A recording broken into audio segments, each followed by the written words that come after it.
Morning बच्चों, आज हम पढ़ेंगे स्टैटिक्स टूल्स क्या होते हैं।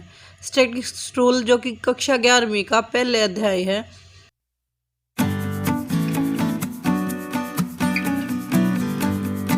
सांख्यिकी उपकरण वे सारे उपकरण होते हैं, वे सारे मेथड या विधियाँ होती हैं जो कि सांख्यिकी में यूज की जाती हैं।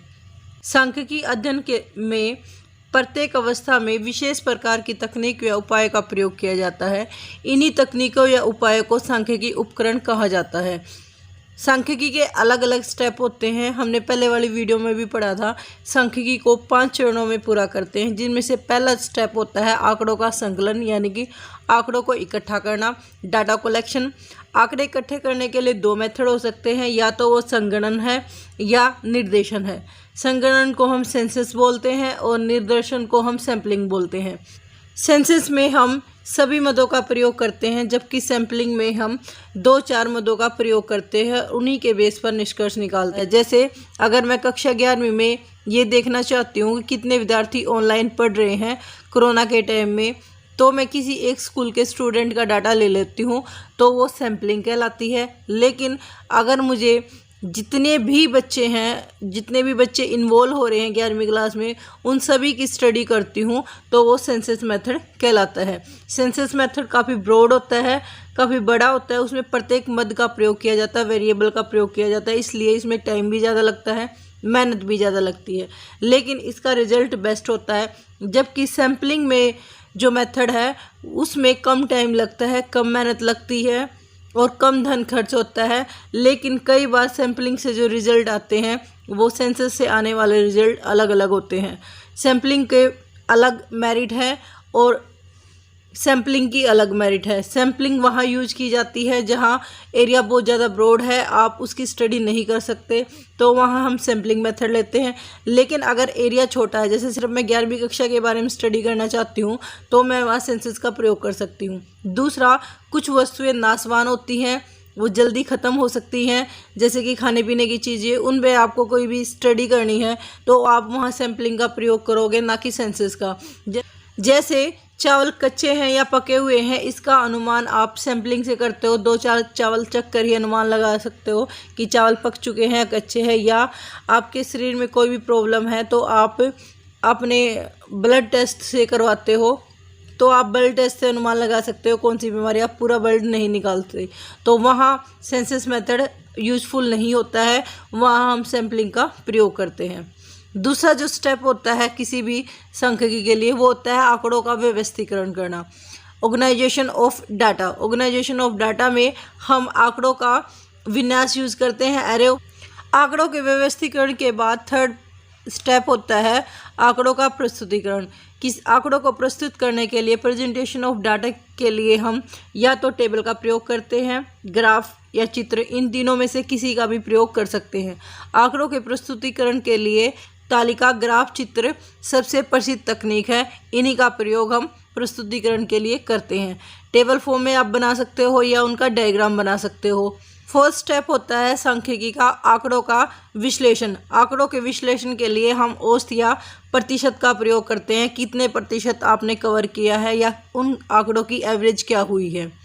लास्ट स्टेप जिसके अकॉर्डिंग आप कंक्लूजन निकालते हो, वो है आंकड़ों का निर्वचन। विश्लेषण किया जाता है, समझा जाता है, निष्कर्ष निकाले जाते हैं, तो उसमें हम औसत, प्रतिशत या सहसंबंध के विस्तार को देखते हैं कि किस प्रकार कितना उनके बीच में गैप है, स्टैंडर्ड डेविएशन कितना है। सहसंबंध का मतलब है कोरिलेशन, 2 मदों के बीच में किस तरह का संबंध है। वो कोरिलेशन पॉजिटिव भी हो सकता है, नेगेटिव भी हो सकता है।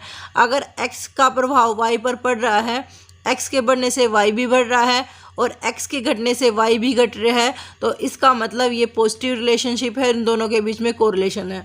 अगर x के बढ़ने से y पर कोई फ़र्क नहीं पड़ रहा है या x के कम होने से y पर कोई फ़र्क नहीं पड़ रहा, तो इनके बीच में कोई कोरिलेशन नहीं होता, कोई संबंध नहीं होता, उसे हम जीरो कोरिलेशन बोलते हैं। सहसंबंध का मतलब है कि 2 वेरिएबल के बीच में किस तरह का संबंध है। वो पॉजिटिव भी हो सकता है, नेगेटिव भी हो सकता है, जीरो भी हो सकता है। पॉजिटिव तब होता है जब एक वेरिएबल जिस डायरेक्शन में मूव करता है, सेकंड वेरिएबल भी उसी डायरेक्शन में मूव करता है। अगर x के बढ़ने से y घट रहा है और x के कम होने से y बढ़ रहा है, तो इन दोनों के बीच में नेगेटिव रिलेशनशिप है। गमन, प्रतिगमन यानी कि रिग्रेशन। रिग्रेशन का मतलब होता है कि एक तत्व यानी कि x पर चेंज होने पर y पर कितना असर पड़ता है, उस डिग्री को मेजर करता है रिग्रेशन, कि x में चेंज होने पर y में कितना चेंज होता है।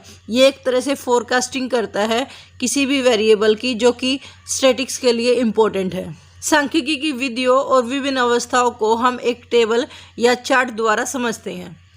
सांख्यिकी अध्ययन की अवस्था है और उससे संबंधित सांख्यिकी उपकरण। पहली स्टेज होती है वो होती है आंकड़ों का संकलन यानी कि कलेक्शन ऑफ डाटा। इसमें हम सैंपल या सेंसस का प्रयोग करते हैं, जो कि अभी मैं समझा चुकी हूँ। सेंसस का मतलब होता है सभी मदों का प्रयोग करना, जबकि सैम्पलिंग का मतलब है जो भी एरिया आप कवर कर रहे हो उसमें से कुछ नमूने सेलेक्ट कर लेना, सैंपल कलेक्ट कर लेना। सेकेंड स्टेप होता है organisation of data. Organisation of data का मतलब है कि आप मिलान चिन्ह द्वारा या संख्याओं को, आंकड़ों को एरे के अकॉर्डिंग उनको ऑर्गेनाइज कर सकते हो। आंकड़ों को आरोही क्रम में या अवरोही क्रम में व्यवस्थित कर सकते हो। आंकड़ों के प्रस्तुतिकरण में टेबल, ग्राफ और चित्र का प्रयोग किया जाता है। आंकड़ों के विश्लेषण में हम औसत, प्रतिशत, सहसंबंध और प्रतिगमन का प्रयोग करते हैं, यानी कि एवरेज, परसेंटेज, कोरिलेशन और रिग्रेशन कोफिशिएंट का प्रयोग करते हैं।